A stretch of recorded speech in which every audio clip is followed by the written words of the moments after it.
જો ગરમા ગરમ ચા કે કોફી પીવાની કે બધું જ ગરમા ગરમ ખાવાની ટેવ હોય તો ચેતવું જરૂરી છે. નિયમિત રીતે ઉકળતી ચા કે કોફી પીવી તમારા શરીર માટે નુકસાનકારક નીવડી શકે છે. તમને ખબર પણ ન હોય અને તમે તમારી આ ટેવને કારણે કેન્સરનો ભોગ બની શકો છો. હા, ચોંકતા નહીં, તમારી જ પોતાની આ ટેવ તમને અન્નનળીના કેન્સર એટલે કે અસોફેગલ કેન્સર તરફ દોરી જઈ શકે છે. કેટલાક લોકો ગરમા ગરમ ચા કે કોફી ગટગટાવી જાય છે. આવું ક્યારેક ચાલી જાય, કોઈ વાંધો નહીં આવે, પણ જો તમે નિયમિત ધોરણે આવું કરતા હોવ તો હજી પણ ચેતી જવાનો સમય છે. કેટલાય તબીબી અભ્યાસમાં દાવો કરવામાં આવ્યો છે કે જો તમે સતત ઉકળતી વસ્તુ પીવો કે ગરમા ગરમ વસ્તુઓ ખાઓ તો લાંબા ગાળે તમને કેન્સર થઈ શકે છે. હા, અન્નનળીનું કેન્સર થઈ શકે છે.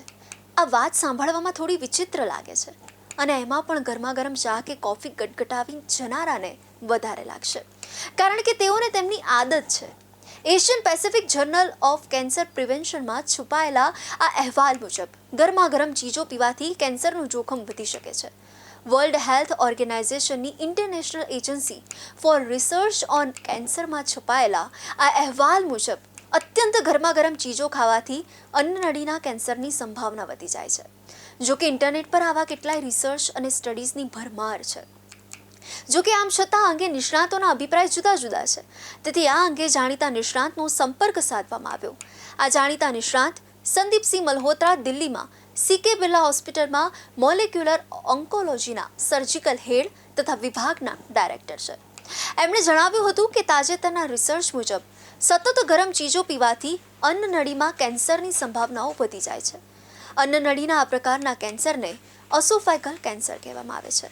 તેનું કારણ એ છે કે સતત ગરમ ચીજો ખાવાથી અન્નનળીને અંદરથી નુકસાન થાય છે. તેના અવયવો ક્ષતિગ્રસ્ત થાય છે. એને કારણે આ અવયવોમાં રહેલા કોષો તૂટે છે અને આ ક્ષતિ ઝડપથી ભરાતી નથી, કારણ કે તે વ્યક્તિ સતત ગરમા ગરમ વસ્તુઓ પીતો હોય છે, જમતો હોય છે અને એને જ કારણે શરીરમાં રિએક્શન આવે છે.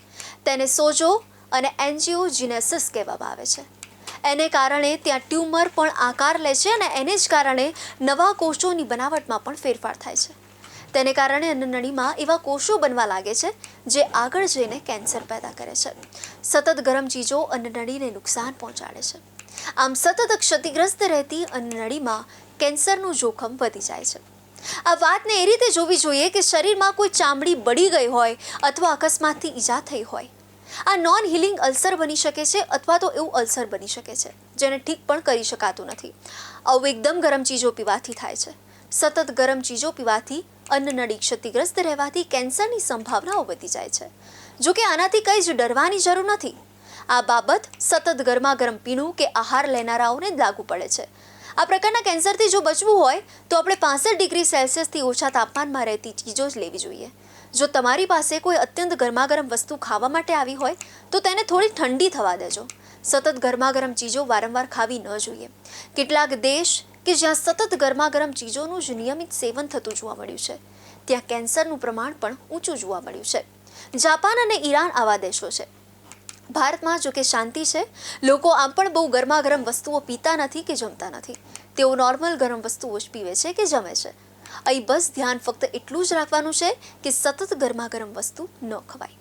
બધું મળીને સાર એ છે કે તમે જો અવિરત ધોરણે ગરમા ગરમ પીતા હોય કે ખાતા હોવ તો તેમાં બ્રેક લો. તેથી તમારી પાસે આવતી કોઈ પણ પીવાની કે જમવાની વસ્તુ ખૂબ જ ગરમ હોય તો તેને ઠંડી થવા દો. જીવનમાં ક્યારેય કેન્સર નહીં થાય.